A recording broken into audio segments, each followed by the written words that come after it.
Now, and the mysterious death of a man believed to have ties to one of the Boston bombing suspects. The FBI traveled to Florida last week to question this man, not about the Boston bombing, but about a triple murder that happened in Massachusetts back in 2011.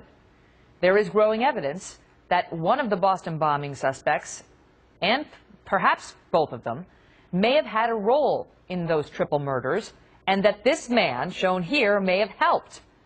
But as an FBI agent was questioning him, something happened. And now this 27-year-old suspect is dead. And the FBI today stands accused of using excessive force. Trace Gallagher has the very latest developments. Trace?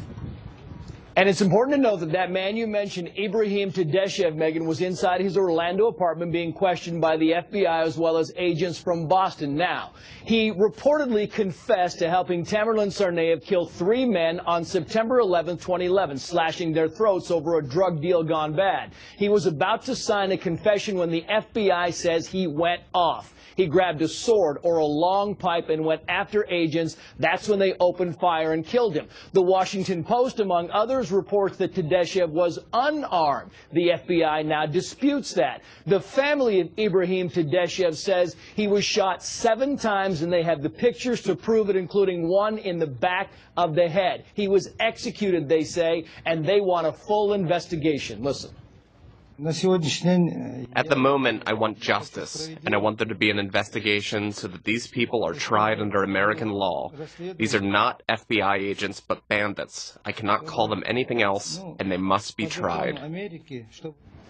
The Council on American Islamic Relations, or CAIR, is also asking for a full investigation. Todashev was involved in mixed martial arts, and that's where he met Tamerlan Tsarnaev in the Boston area. He was arrested in both Boston and Orlando for beating up strangers. And the FBI, Megan, says they are investigating this internally. All right, thank you. Kelly's Court is back in session. On the docket today, that case. And joining me now to discuss it, Mercedes Colwin, who's a Fox News legal analyst, and Mark Eiglarz, who's a former prosecutor, now defense attorney.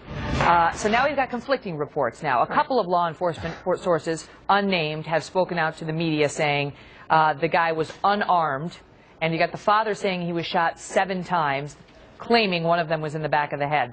That's we're getting from the father. So take it for what it's worth. And now the FBI pushing back, saying that's not true. He was armed. We don't know what the truth is, but if this is an unarmed man, Mark, shot 7 times by an FBI agent, where are we? Well, we're having more questions than we have answers. First, we have that he had a knife, I'm reading. I said, okay, open and shut case, he had a knife. No. It's a long weapon, like a sword.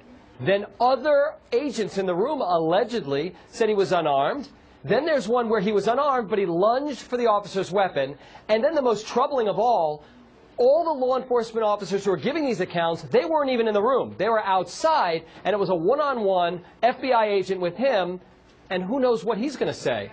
So again, I'm not saying anything went wrong. I'm just saying, what happened? Something stinks. Something stinks. Something's not right here, Mercedes. Well, I mean, here's from his perspective. Number one, they've got great training. The FBI certainly has great training as law enforcement. Number two, they can use deadly force if he believes he's an imminent threat of harm. And obviously, This is a split-second decision. I can't imagine that an FBI agent would go in and just simply execute an individual. They're having a discussion. There are other armed agents outside.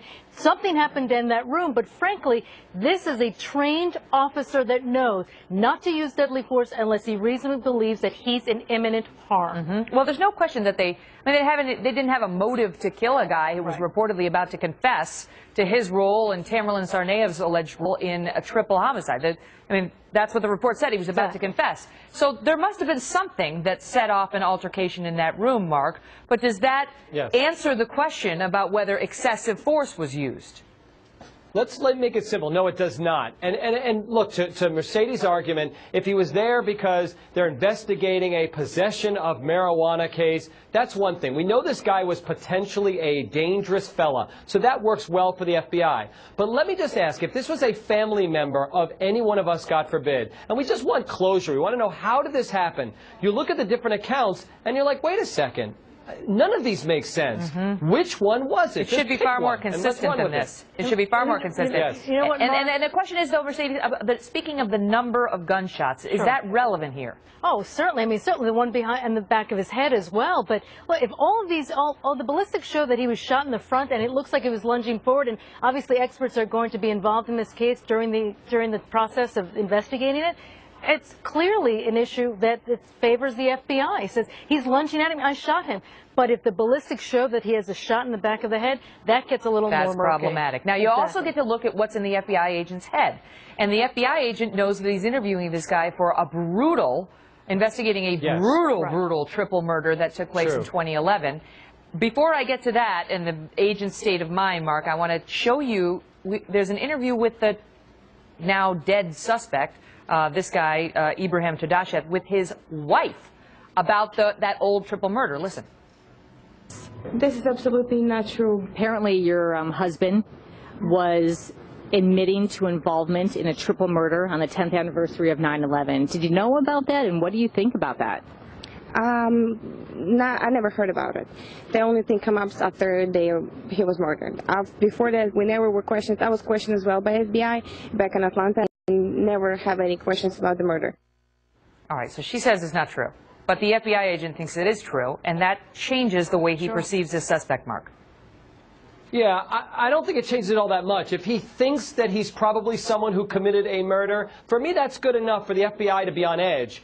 But the question then becomes, what specifically happened? But Mark, why did that agent reasonably fear death or great bodily harm? If that agent and last question to you, Mercedes. I'll give you the last word. But Mercedes, they're not showing any knife wounds on the FBI agent. No. Now they're saying his only injuries are cuts and abrasions. Well, certainly, if there's some sort of struggle that happened, and frankly, if it's confirmed that he did come after him with some stick, is that they're claiming that there was a stick, a pole, stick now? and also he was a mixed martial arts. Apparently, he was a fighter as well, the decedent. So all of these factors go in favor of the FBI. Well, and frankly, Mark, you know what? If he believed this man was that criminal who killed those 3 individuals, it certainly goes to his favor as well. They're investigating I agree, it. The but let's FBI is pick investigating one it. method. But now CARE wants an outside independent investigation. But the FBI, law enforcement investigates itself all the time to see whether excessive force was used. We'll see. Probably lawsuit. I don't know, because the guy's Chechenian. The dad's over there. In any event, great debate. Thank you, panel. Thanks.